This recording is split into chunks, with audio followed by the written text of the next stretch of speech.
Halo semuanya, saat ini kita berada di Dayakolot yang merupakan kawasan padat penduduk di daerah Kabupaten Bandung.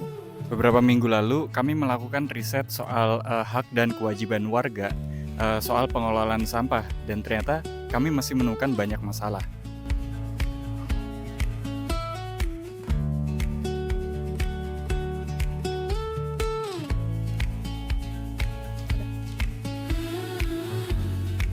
Kami menemukan 3 hal utama. Yang pertama, belum ada aturan tertulis terkait sampah di lingkungan RT dan RW.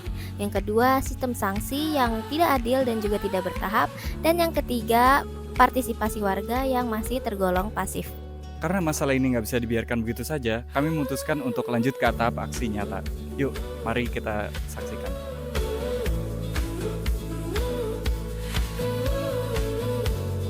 Nah, riset pada kali ini kita menggunakan metode kualitatif dengan wawancara kepada 10 narasumber. Mulai dari pengelola sampah, ibu rumah tangga, ketua RT, hingga penghuni kos. Nah, dari sini kami menemukan bahwa sebenarnya itu warga itu sadar akan kewajibannya, kayak bayar iuran, terus buang sampah pada tempatnya. Tapi masalahnya itu belum sampai tahap yang proaktif, di mana mereka sadar harus memilah sampah atau mengurangi sampahnya sendiri. Nah, dari temuan ini, kita telah menyusun rencana aksi yang langsung kita coba terapkan di lapangan. Saya izin nanya sedikit ya Pak. Menurut Bapak, seberapa besar masalah sampah di RW ini? Hampir ke Tanggulangi ya. Soalnya perencanaan di kita itu di RW 02 itu kebetulan lagi bikin pembakaran sampah. Tantangan terbesar untuk ngajak warga memilah sampah itu ada nggak? Emang agak susah sih ya kalau warga mah disuruh itu deh. Yang tahunya mah udah dibungkus teh nggak bisa dipilah-pilih gitu. Tapi sekarang juga kita khususnya di RT 2 kita mau ngadain tuh kayak bank sampah itu biar tahu ya warga itu bisa pilih-pilih sampah teh, sampah organik sama non organik bisa dipilih kayak gitu.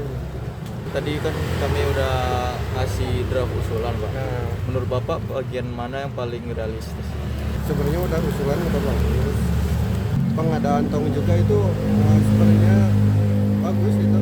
Jadi menurut Bapak warga di sini akan menerima draft ini atau enggak? Kayaknya di sini mah menerima. Kalau dari Bapak sendiri tertarik nggak untuk program bank sampah ini? Tertarik.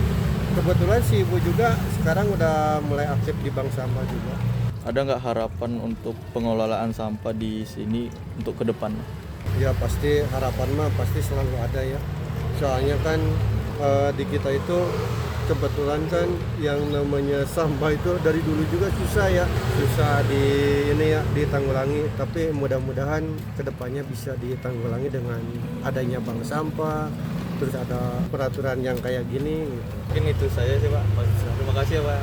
Sama-sama.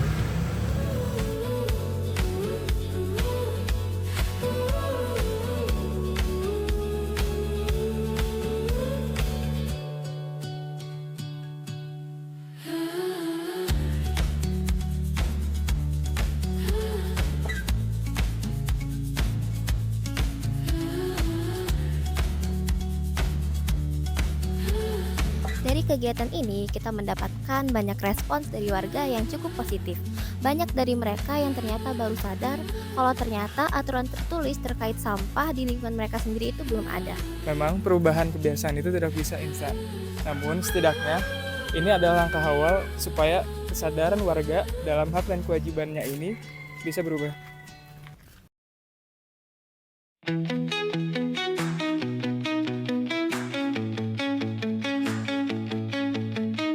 Dari kegiatan ini saya menyadari bahwa pemilahan sampah itu sangat penting dilakukan di rumah karena jika tidak dipilah sampah itu akan mempercepat penumpukan di tempat pembuangan akhir yang juga dapat merugikan lingkungan sekitar di pemukiman kita. Awalnya saya kira masalah sampah cuma tentang soal kebersihan, tetapi juga tentang keadilan dan musyawarah antar warga. Jujur mengubah pandangan saya sih, terutama pada pembakaran sampah. Ternyata sampah itu nggak boleh dibakar sembarangan gitu, harus ada tempatnya karena menimbulkan polusi berupa asap ya gitu. Sebelum wawancara, saya pikir permasalahan sampah itu terutama berasal dari warganya yang kurang kesadaran. Tetapi ternyata setelah kita lakukan riset lebih dalam, ditemukan ini merupakan permasalahan yang lebih kompleks dan merupakan permasalahan struktural seperti itu. Jadi pengelolaan sampah di tingkat wilayah yang buruk itu membuat upaya warga yang sudah memilah sampah menjadi sia-sia. Nah, dari kegiatan itu juga saya lebih memahami bahwa peran aktif dari setiap warga itu dibutuhkan. Jadi partisipasi warga aktif itu dibutuhkan untuk menjaga kebersihan lingkungan demi menciptakan lingkungan yang lebih nyaman dan juga lebih sehat serta bersih. Itu tadi adalah aksi langkah nyata kami di Dayakolot. Semoga dari langkah kecil ini menjadi awal dari perubahan besar. Terima kasih sudah nonton.